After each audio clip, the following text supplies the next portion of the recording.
Okay दोस्तों, welcome to let me code. आज का टॉपिक है कंस्ट्रक्टर, राइट।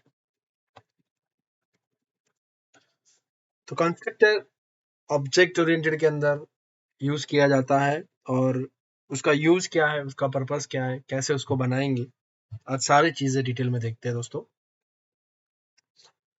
बेसिक इंट्रोडक्शन में ऐसा दे सकता हूँ, constructor is a special method. ये एक स्पेशल मेथड है which has a same name as a class name. That means you are creating a method which has the same name as a class name। आपको एक method बनाना है जिसका नाम class के नाम के बराबर हो। जैसे यहाँ पे आप देख सकते हो मेरा पर्सन क्लास है, right. So let me create a method यानी round bracket curly bracket open and close, और उसका नाम क्लास के नाम के बराबर हो, राइट। तो वो कंस्ट्रक्टर हो जाएगा। यस, पर एक और चीज है, which must not have any return type. यानी दोस्तों, हम लोग जो मेथड बनाते हैं, जैसे मान लो मैं कोई ऐड मेथड बनाऊंगा तो it's like add and then it has a return type, right. उसमें कुछ वॉइड या इंटीजर या कैरेक्टर ऐसा रिटर्न टाइप रखते हैं। But if you want to create a constructor, then you have to create a method, nothing else, and that method name must match with your class name and you must not have a return type। और आपको return type भी रखना नहीं है दोस्तों। अगर ये दो चीज आपने कर ली, दैट्स इट, आपने कंस्ट्रक्टर बना दिया। Very easy. इसका यूज क्या है, अभी लिखता हूं मैं उसका यूज क्या है। It is used to initialize instance variable. Instance variable यानी आप जो क्लास लेवल पर वेरिएबल बनाते हो उसको वैल्यू देता है, to provide the default value या रन टाइम वैल्यू, आपकी मर्जी। जैसे मान लो यहाँ पर पर्सन है और पर्सन के पास उसका नेम होगा और उसकी एज होगी, right. This is your instance variable जो क्लास लेवल पर होता है, नॉन स्टैटिक। यहाँ पे स्टैटिक नहीं लिखा है, दैट मीन्स ये इंस्टेंस वेरिएबल है। इसको वैल्यू देना हो, डिफॉल्ट वैल्यू, राइट, तो आप इस कंस्ट्रक्टर में दे सकते हो। नेम इक्वल्स टू, लेट्स से कुछ भी नाम दे देते हैं, let's say rock, and age equals to let's say 22। Now question ये है कि सर मेथड को डॉट ऑपरेटर से कॉल करते हैं, क्या कंस्ट्रक्टर को कॉल करना पड़ेगा ना। तो तीसरा पॉइंट दोस्तों उसके लिए, constructor will call automatically, we don't have to invoke it, right. आगे लिख देते हैं, we don't have to call constructor, it will call automatically, वो अपने आप कॉल हो जाता है व्हेन वी क्रिएट इंस्टेंस। जब भी आप इंस्टेंस ऑब्जेक्ट बनाते हो तब अपने आप कॉल हो जाता है। नहीं आया समझ में सर, चलिए बताते हैं। मेन मेथड में मैं ऑब्जेक्ट बनाता हूँ, मेरे पास पर्सन क्लास है, let's say person p equals to new person, ये मैंने ऑब्जेक्ट बना दिया। जैसे ही आपने ऑब्जेक्ट बनाया, ऑन दिस लाइन ऑटोमेटिकली ये वाला कंस्ट्रक्टर कॉल हो जाएगा। कैसे, तो दोस्तों ये देखो, न्यू के बाद आप क्या लिखते हो, पर्सन। इसका मतलब क्या हुआ, person p object name, initialize the memory and initialize with what, constructor person, without argument, no argument, यानी यहाँ क्लिक करूंगा तो ऊपर ले जाएगा। देखो दोस्तों, ये जो p जैसे मेमोरी में बनेगा उसको दो वेरिएबल बनेंगे और उसके दोनों वेरिएबल के लिए ये कंस्ट्रक्टर कॉल होगा, ये यानी नो आर्ग्यूमेंट वाला, राइट। तो अभी हमने जो देखा वो कंस्ट्रक्टर है नो आर्ग्यूमेंट कंस्ट्रक्टर, उसको डिफॉल्ट भी बोला जाता है।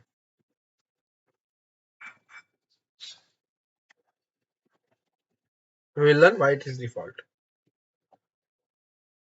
अब आप यहाँ पे सिस्टम डॉट और प्रिंटलन करके अगर p का नाम मांगोगे तो अपने आप रॉक आ जाएगा एंड एज 22।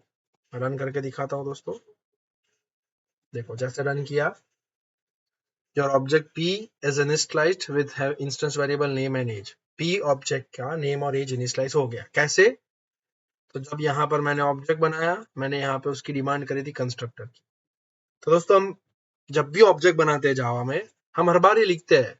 अब ये क्यों लिखते थे पता नहीं था, राइट? अब मैंने clarity they the, this is for constructor. ये लाइन, ये स्टेटमेंट कंस्ट्रक्टर के लिए, न्यू के बाद जो लिखते हैं वो।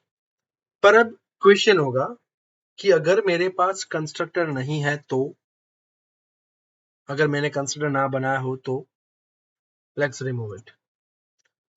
फिर मैं पर्सन का ऑब्जेक्ट बनाऊंगा तो, और फिर नेम और एज मांगूंगा तो क्या मैं कंपाइलेशन एरर होगा? नहीं। देखो कंस्ट्रक्टर नहीं है तो नेसेसरी नहीं भाई कंस्ट्रक्टर बनाना, नहीं है तो नहीं है, कोई दिक्कत नहीं। तो मेरे नेम और एज की वैल्यू क्या होगी?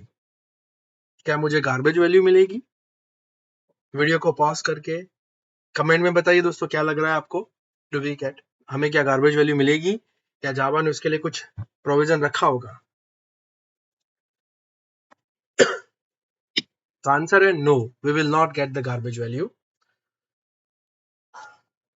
इसको डिफॉल्ट वैल्यू मिल जाएगी। हर एक इंस्टेंस वेरिएबल को अपने डेटा टाइप के अकॉर्डिंग डिफॉल्ट वैल्यू मिल जाएगी। चलिए दिखाते हैं। ये जो नेम है वो स्ट्रिंग है, क्लास टाइप का, यानी name is an object of string class. तो ऑब्जेक्ट टाइप को नल मिलती है, एज इंटीजर है, इंटीजर टाइप को 0 मिलती है। देखो मैं रन करके दिखाऊंगा दोस्तों, you will not gate garbage value. जो हम लोग सी प्लस प्लस में देखते थे गार्बेज वैल्यू, वैसा कुछ नहीं है। अब क्वेश्चन होगा, हमारे पास तो कंसिडर था नहीं, तो हुआ कैसे ये इनिशियलाइजेशन? और था नहीं तो आया कहां से? तो दोस्तों जावा में दो टाइप के कंस्ट्रक्टर होने वाले हैं, implicit constructor and explicit constructor. एक जो अपने आप आ जाएगा, जो जावा प्रोवाइड करेगा, इसके अंदर होता है नो आर्ग्यूमेंट कंस्ट्रक्टर, यानी अगर तुम नहीं बनाओगे तो जावा तुम्हें प्रोवाइड करेगा, ऐसा बोल सकते हैं, और जावा डिफॉल्ट वैल्यू दे देगा based on the data type. मैं बताता हूँ हर एक डेटा टाइप की डिफॉल्ट वैल्यू क्या आएगी। और अगर एक्सप्लिसिट कंस्ट्रक्टर की बात करें दोस्तों, तो उसमें भी हमारे पास दो वैरायटी है। सेम नो आर्ग्यूमेंट कंस्ट्रक्टर जो मैंने आपको स्टार्टिंग में दिखाया, और दूसरा है आर्ग्यूमेंट वाला, that is called parameterized constructor. So there are two types of constructor, argument and no argument. तो इस केस में या कभी भी आप कंस्ट्रक्टर नहीं बनाते हो दोस्तों, तब आपका इम्प्लिसिट नो आर्ग्यूमेंट कंस्ट्रक्टर आ जाता है पिक्चर में और डिफॉल्ट वैल्यू दे देता है। और अगर आप बनाओगे तो इधर you will create no argument constructor explicitly, या फिर पैरामीटराइज्ड। पैरामीटराइज्ड क्यों बनाते हैं वी विल डिस्कस। उससे पहले मैं आपको बता दूं, इम्प्लिसिट कंस्ट्रक्टर आने के बाद कौन कौन से डेटा टाइप को डिफॉल्ट वैल्यू क्या क्या मिलेगी। तो हमने अभी देखा, अगर ऑब्जेक्ट टाइप है, स्ट्रिंग क्लास है, नेम उसका ऑब्जेक्ट है, राइट?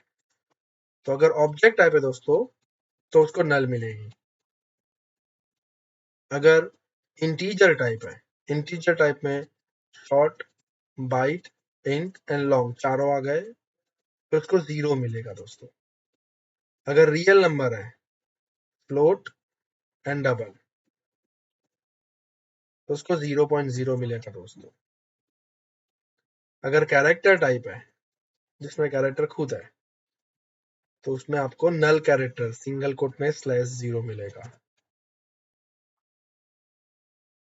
और 8वां बुलियन, जिसमें ट्रू फॉल्स होता है, बुलियन की डिफॉल्ट वैल्यू दोस्तों क्या होगी? फॉल्स। तो हमने 8वां प्रिमिटिव की डिफॉल्ट वैल्यू लिख दी, byte, short, int, long 0, float and double 0.0, character will get null character, boolean will get false value, and if you have any object kind of thing, non-primitive, then you will get a null. This is done by the Java implicitly when you don't have a constructor. But अगर आपने बनाया है, जैसे हमने अभी बनाया था, it's a special method having same name as a class name which must not have a return type, हमने बना दिया। तो दोस्तों आपने जो वैल्यू दी है वो वैल्यू से वो इनिशियलाइज होगा। अब ऐसा भी हो सकता है कि मैंने मेरे कंस्ट्रक्टर में नेम को वैल्यू दी पर एज को नहीं दी, तो आपको टेंशन नहीं लेना है, because CVM will check, person implicitly constructor call होगा, सारे नल और जीरो से इनिशियलाइज होंगे, उसके बाद आपका एक्सप्लिसिटली कॉल होगा। So you have a guarantee that you will get the default value. यानी मैं ऐसा बोल रहा हूँ दोस्तों, डिफॉल्ट ये नल होगा, ये 0 होगा, फिर आपका कंस्ट्रक्टर कॉल होगा तब ये इनिशियलाइज्ड हुआ, री इनिशियलाइज अगेन रीअसाइन करके रॉक दे देगा। तो मैंने अगर कंस्ट्रक्टर में किसी वेरिएबल की वैल्यू नहीं दी है तब भी मुझे डिफॉल्ट वैल्यू मिल जाएगी, क्योंकि इंस्टेंस बनने पर सबको डिफॉल्ट वैल्यू मिलती है। अब रन करके दिखाता हूँ, आप देख सकते हो नेम इनिशियलाइज हो गया मेरे कंस्ट्रक्टर से रॉक, और एज में मुझे 0 मिला जो इम्प्लिसिटली हुआ। अब आखिरी ऑप्शन देख लेते हैं, आर्ग्यूमेंट वाला। मुझे हर बार ऐसा नहीं चाहिए कि हर एक का नाम नेम रॉक हो और एज 0, मैं खुद का चाहता हूँ। यानी मैं जब भी ऑब्जेक्ट बनाऊंगा तो मैं खुद वैल्यू पास करूंगा। नेम में मुझे इसके अंदर चाहिए सैम और एज चाहिए मुझे 34, राइट। तो दोस्तों देख सकते हो, नो आर्ग्यूमेंट विथ आर्ग्यूमेंट। तो ये नो आर्ग्यूमेंट था, you can also create with argument. हमने 2 आर्ग्यूमेंट रखने के लिए बोला है, मैं पहले स्ट्रिंग पास करूंगा फिर इंटीजर, दैट मीन्स यहाँ पे आपको स्ट्रिंग देना है और यहाँ पे इंटीजर, ठीक है। तो जब भी आप आर्ग्यूमेंट वालों से इनिशियलाइज करोगे तो ये सैम जाएगा नेम में, 34 जाएगा एज में। ये 2 वेरिएबल दोस्तों ये इंडिपेंडेंट है, इससे कोई लेना देना नहीं इन दोनों से, राइट। ये और ये अलग अलग है, तो आपको वैल्यू देनी पड़ेगी ना। नेम इक्वल टू नेम, आपको ऐसा लिखना पड़ेगा, नेम इक्वल टू नेम। पर इसमें कंफ्यूजन हो जाएगा, कौन सा नेम किस में जा रहा है भाई। मुझे पता है ये नेम ये वाला है और ये जो नेम है वो लोकल वेरिएबल है। पहला वाला नेम इंस्टेंस वेरिएबल है, दूसरा वाला लोकल है, फिर भी कंफ्यूजन तो रहने वाली है। सो मैं बता देता हूँ, यहाँ पे प्रायोरिटी लोकल को दी जाएगी और ये दोनों नेम लोकल ही कंसिडर करे जाएंगे। यानी नेम इक्वल टू नेम का मतलब ये खुद को खुद की वैल्यू देगा। तो जब भी ऐसा शैडोइंग होता है, instance variable and local variable दोनों के नाम सेम हो जाते हैं, शैडो कॉपी, तब दोस्तों हम दिस कीवर्ड से दिस कीवर्ड से इंडिकेट करा सकते हैं कि ये हमारा इंस्टेंस वेरिएबल है, लाइक दिस। तो this refer to the current instance, ये इंस्टेंस लेवल पे है। तो भाई ये इंस्टेंस वेरिएबल नेम, ये लोकल वेरिएबल नेम। तुम ऐसा भी कर सकते थे, एज की जगह ए लिख दो और फिर एज इक्वल टू ए लिखो, right. So this is up to you. Good one is this, same नाम रखो ताकि जब आर्ग्यूमेंट में कंट्रोल स्पेस करो तो आपको हिंट मिलता है। देखो मैं जैसे ये पर्सन करूंगा, सी इसमें मुझे समझ में आ रहा है कि स्ट्रिंग नेम पहले डालना है, बाद में इंटीजर ए डालना है। अब ये ए क्या है दोस्तों, right. That's why it is good practice. If I write age तो देखने वाला समझ जाएगा, यूज करने वाला, कि भाई मैं क्या मांग रहा हूँ। अब देखो कंट्रोल स्पेस करूंगा, one is default, another is parameterize. Parameterize में पहला नेम मांग रहा है, दूसरे में एज मांग रहा है। सी now we can print p1.name p1.age। अब रन करेंगे, so in the second object parameterize argument वाला कंस्ट्रक्टर कॉल हुआ, सैम और 25 इनिशियलाइज हुए। तो ये हर बार जब भी आप ऑब्जेक्ट बनाओगे आप डायनामिकली पास कर पाओगे। डिफॉल्ट में फिक्स होगा, हर बार उसका नाम रॉक जाएगा। सो मोटा मोटा सीख लिया दोस्तों, constructor is a special method which has the same name as a class name, देख सकते हो, which must not have a return type and used to initialize the instance variable. We don't have to call it, constructor will call automatically. जब भी आप object बनाते हो call हो जाएगा, क्योंकि न्यू के बाद हम कंस्ट्रक्टर का ही डिमांड करते हैं। अगर आपने बनाया नहीं है और आप डिमांड करते हो तो डेफिनेटली कंपाइलेशन एरर होगा। अगर शैडो हो जाता है तो दिस कीवर्ड से आप आइडेंटिफाई करा सकते हो instance variable versus local variable.